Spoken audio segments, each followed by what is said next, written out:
पुण्यामध्ये महायुतीत असलेला वाद पुन्हा एकदा चव्हाट्यावर आलाय। भाजपच्या श्रीनाथ भीमाले यांनी रवींद्र धंगेकरांवर निशाणा साधलाय। रवींद्र धंगेकर हे पुण्यातील भटकं कुत्रा आहे अशी टीका त्यांनी केली। तर धंगेकरांना आवरा असं आवाहनही त्यांनी एकनाथ शिंदेंना केलंय। एकनाथ शिंदे यांनी भटक्या कुत्र्यापासून सावध राहावं असं म्हणत धंगेकरांच्या वारंवार पक्षांतरांच्या भूमिकेवर देखील भाजपने टीका केली आहे।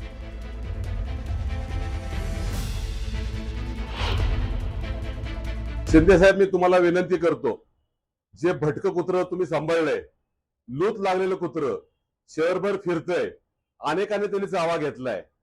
मला वाटतं राज साहेब असतील, उद्धव साहेब, नाना पटोले यांनाही चावून ते कुत्र इथे आलेले आहेत। आम्ही युतीचा धर्म पाळणारे आणि आपल्या युतीमध्ये नक्की आपला आदर करतो, पण मला असं वाटतं की हे भटकं कुत्र आपलाही चावा घेतल्याशिवाय राहणार नाही। भारतीय जनता पार्टीचे कार्यकर्ते या भटक्या कुत्र्याचा बंदोबस्त करण्यासाठी समर्थ आहे। त्याला कुठलं इंजेक्शन द्यायचं आम्हाला माहिती आहे, पण वेळेस तुम्ही शिंदे साहेब, माझी विनंती, या भटक्या कुत्र्यावर तुम्ही आवळा।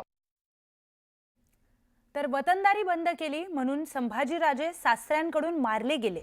नाव जरी औरंगजेबाचं असलं तरी संभाजीराजांच्या मृत्यूला सासरे कारणीभूत आहेत असं वादग्रस्त विधान बच्चू कडू यांनी केलंय। वतनदारीसाठी आपल्याच लोकांनी आपल्याला लुटलं असं देखील बच्चू कडू म्हणाले। बच्चू कडूंच्या या विधानामुळे राजकारण तापलंय।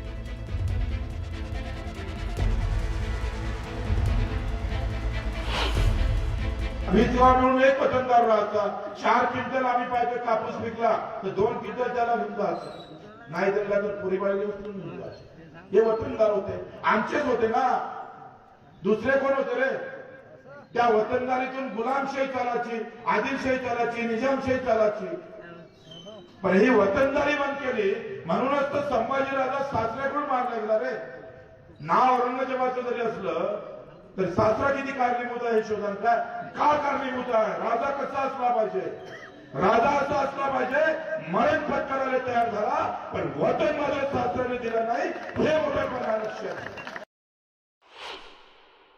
एक तर त्या बच्चू कडूंना संभाजी महाराजांचं योगदान अजून कळलंच नाही। संभाजी महाराजांचं योगदान किती मोठं आहे, किती लढाई लढल्या, सगळ्या लढाई जिंकणारा एकमेव वीर आहे। त्यामुळे अशा प्रकारचं वक्तव्य करणं म्हणजे त्यांच्या बुद्धीची कीव करायला लागेल मला। त्याने अशा प्रकारचं वक्तव्य करणं योग्य नाही, ते निषेधार्ह आहे आणि त्यांच्या मताशी मी कदापि सहमत नाही। स्थानिक स्वराज्य संस्थांच्या निवडणुकीच्या पार्श्वभूमीवर मतदार यादी अद्यापही अंतिमतः झाली नाही, मात्र त्यावर गदारोळ करून गोंधळ माजवण्याचा गंभीर कट आता उघडकीस येऊ लागलाय। हेतू स्पष्ट आहे, संविधानिक संस्थांबाबत संशय निर्माण करणं अयोग्य आहे असं म्हणत केशव उपाध्यायांनी जोरदार निशाणा साधलाय।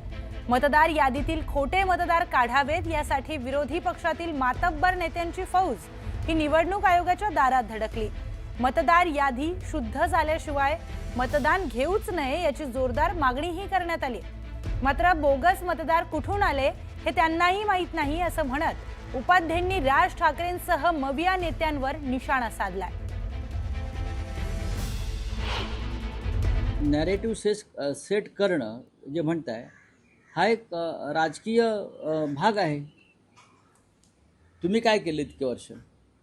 नरेंद्र मोदीने काय केलं? अमित शाह काय करतायत? देवेंद्र फडणवीस काय करतायत? लोकांपर्यंत विचार पोहोचवण्यासाठी त्या दृष्टीनं आखणी, योजना आणि बांधणी करावीच लागते। तुमच्या भ्रष्टाचारासंदर्भात तुम्ही ज्या पद्धतीनं निवडणुका जिंकत आलात त्या संदर्भात लोकांपर्यंत पोहोचायचं असेल तर तुम्ही म्हणताय त्या भाषेमध्ये काय नॅरेटिव्ह वगैरे सेट करावं लागेल।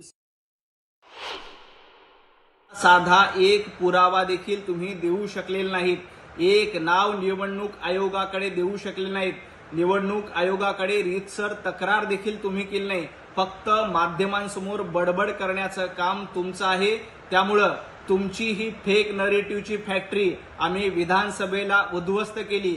आता देखील मतचोरीच्या नावानं फेक नरेटिव्हची फॅक्टरी तुम्ही निर्माण करतायत, ती देखील सर्वसामान्य मुंबईकर आणि भारतीय जनता पार्टीचे कार्यकर्ते उद्ध्वस्त केल्याशिवाय राहणार नाही।